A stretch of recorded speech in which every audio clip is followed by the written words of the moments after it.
Hello all. Hey, need to talk to you about a couple of serious safety events that we've had in our department recently.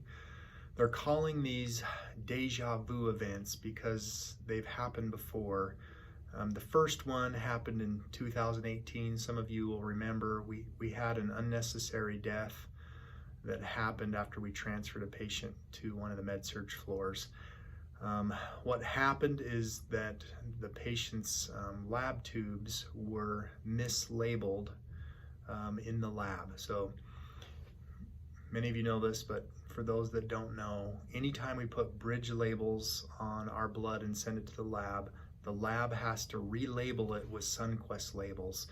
And unfortunately, we labeled the tubes with bridge labels. They went to the lab.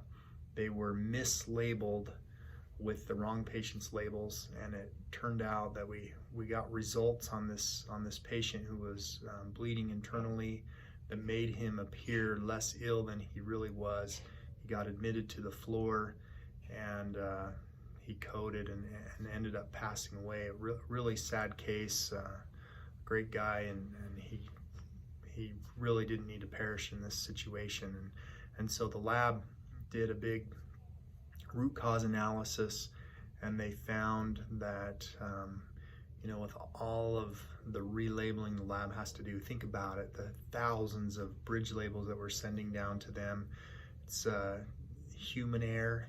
It happens. It's a very low percentage, but with thousands and thousands of lab tubes that we send to them, it's bound to happen, right? And so the lab gave us more phlebotomists, and their primary purpose for being here is to put Sunquest labels on these lab tubes to make the lab process safer for our patients. So we were doing really well with decreasing bridge labels and improving the number of Sunquest labels that we were putting on our lab tubes prior to COVID. COVID, as you know, kind of messed a lot of different things up, including our process. And for whatever reason, the phlebotomists have not been going in the rooms as much. Understandable, right? We're trying to preserve PPE. We're trying to expose less people. And so they haven't been going in the rooms, and thus our bridge label percentage has been going up. The other thing is they pulled one phlebotomist that was helping out of here, and so we only had two, so that I think that contributed probably to it.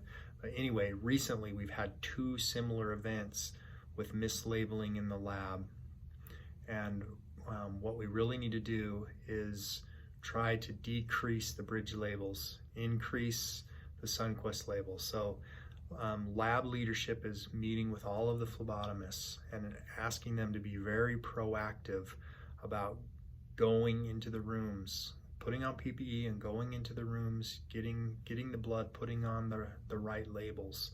And if they don't beat you to the room, they can at least hand their PDA in. You can scan the armband, you can hand the blood out to them, and they can label them with the Sunquest labels and send them down. What we really need your help with is to be mindful about labeling, to try to reduce bridge labels. Try to get your standing orders in if needed. Encourage the providers to get their orders in before we send blood downstairs. If you have other suggestions about how we can make this process better, please let me know. Basically, we're just going back to our old process. That process was working. Now, that doesn't mean every single blood tube has to have a Sunquest label. We know that's not going to happen, but if we can dramatically increase the percentage that have Sunquest, that will help the lab reduce any sort of errors. So thank you for your time, and let us know if you have any suggestions. Thanks.